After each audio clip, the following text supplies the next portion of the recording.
राय के मुताबिक लाहौर में भारत का तराना बजना आईसीसी की गलती है। पीसीबी ने भारत का तराना बजाने पर आईसीसी से वजाहत तलब कर ली।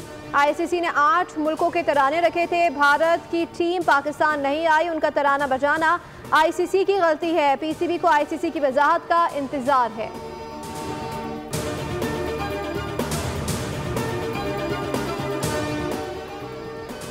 पाकिस्तान और भारत का मैच दबाव का ही दूसरा नाम है। हमारी प्लेइंग 11 कल टॉस के वक्त सामने आएगी। पाकिस्तान के हेड कोच आकिब जावेद की दुबई में न्यूज़ कॉन्फ्रेंस का फखर जमान का बाहर होना टीम के लिए धचका है। पाकिस्तान के तमाम खिलाड़ी दुबई में लीग्स पीएसएल खेल चुके हैं, दुबई की कंडीशन से वाकिफ हैं। पाक भारत मैच में हर खिलाड़ी के पास कारकर्दगी दिखाने का मौका होता है।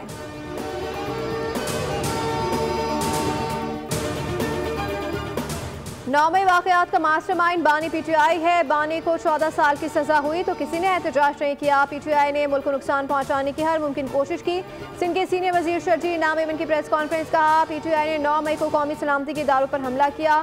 साकिर निसार ने डैम फंड के नाम पर लोगों को बेवकूफ़ बनाया। सिंध में बड़ा हाउसिंग प्रोजेक्ट बनने जा रहा है।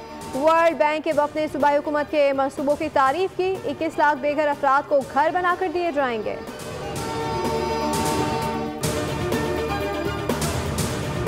और मुस्तफ़ा आमिर कत्ल केस में आम पेशरफ्त, खबर कुशाई के बाद डीएनए से तस्दीक हो गई कि लाश मुस्तफ़ा की है। मुलजिमान अरमगान और शराज से मुस्तफ़ा आमिर को गाड़ी समेत चला दिया था।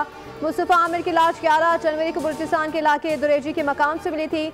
मकतूल मुस्तफ़ा को लावारिस करार देकर 16 जनवरी को दफनाया गया था।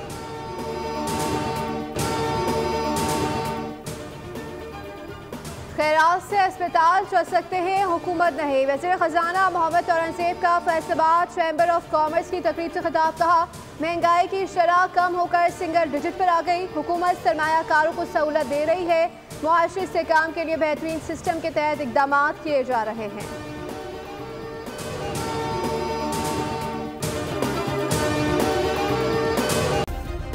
सब्सक्राइब करें और बेल दबाएं ताकि कोई खबर रह न जाए।